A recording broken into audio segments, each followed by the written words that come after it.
Tere tulemast meie 4. Suurströmmingu festivalile! Tervitame julgeid!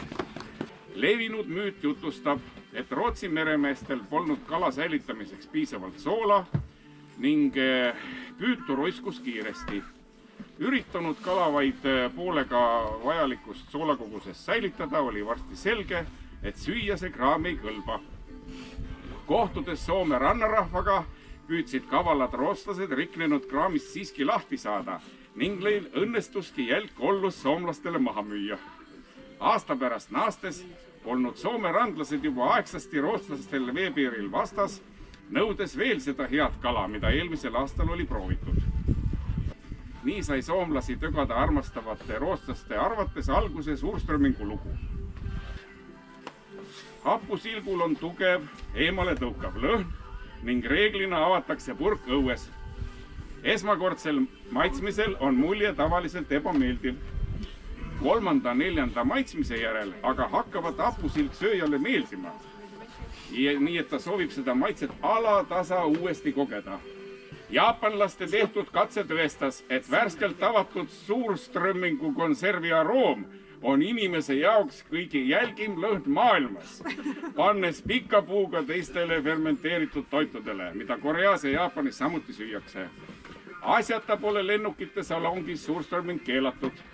Kui see juhtub mingil põhjusel avanema, siis täiesti ilmselgelt tuleb lennukil kiirelt häda maanduda. Kõigepealt lahti, sest see on juba... Me jätame selle magustoiduks. See on eelmise aasta oma.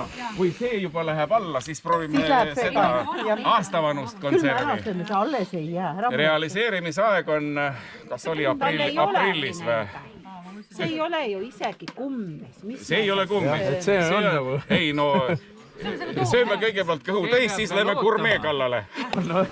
Ma pistan lumehange, teate, pole see asi nii hullu ühti. Ei ole mõteti. See on päris nii. Me tahame ikka seda pritsust teha. Oi, kui hea. Avaja ei tööta. Külma. Suruge keegi seda konservi siit alla. Üks julgenud mina küll julgenud. Noaga hakkame lõikama. Saega, kirvega poole. Relakaga. Jah, ei haaku. Mingit seda vana Tuleb. Oota korra, ma valan selle vedeliku ära. Selle võib pärast ära visata. Oota.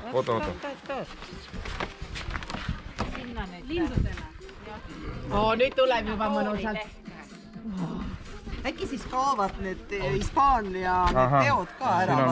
Siin on mingi nõks. Mingi asi oli, jah? Delicatesso grande.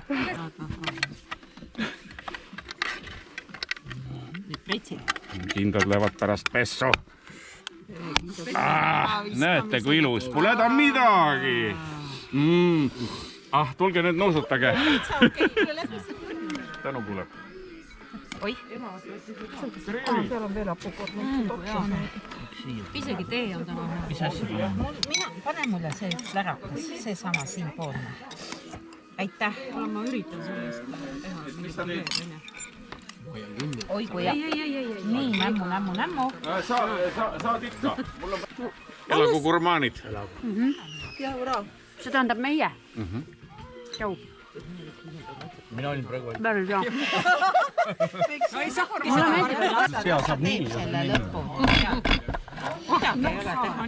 Ümberringide peaks võtma ikka. Eks pärast loomaliha konservide peal harjutama.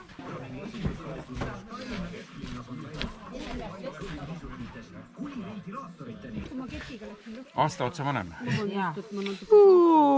see käib asja juurde. Ikka on Mari. Siin on lubatud isegi Mari. See on selline restoran.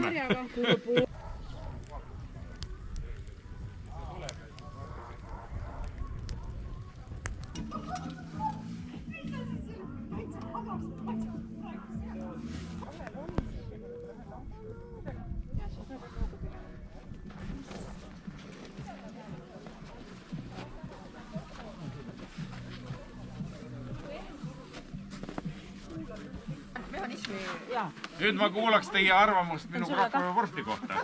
Väga hea.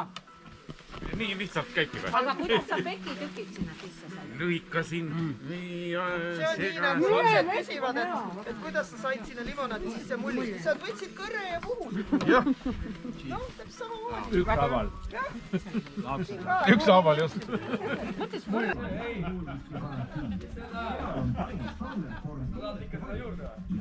Ja seda saab kaasa osta, ma teen reklaami edasi. Näe, seal laua peal on. ja ma tean, aga kes tegi? mina, ise tegi. kes see tegi, ise tegi? ei no ma mõtlesin, äkki teie mingi kellegi ei toonud. ei. ei, ohoo. Kellele meeldib see kõige ei, pruunim. viina ei ole ise teinud.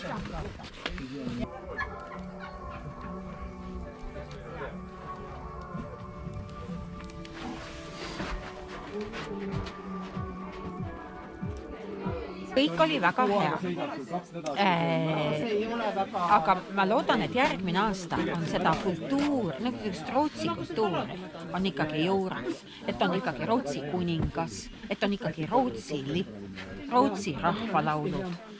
Tahaks juba nagu mingit niisugust nagu entertainmenti juurde. Mina esimene asi, kui tuli kapteni kohvikul see kutsung, ütlesin, jess, 4. aasta, mööke bro. Ja siis oma Rootsi pojale ütlesin, mina nüüd lähen jälle, tema ütles, memm, sina oled peas soe. Mina ütlesin, ei ole, mina ootan ja igatsen ja siin ma olen.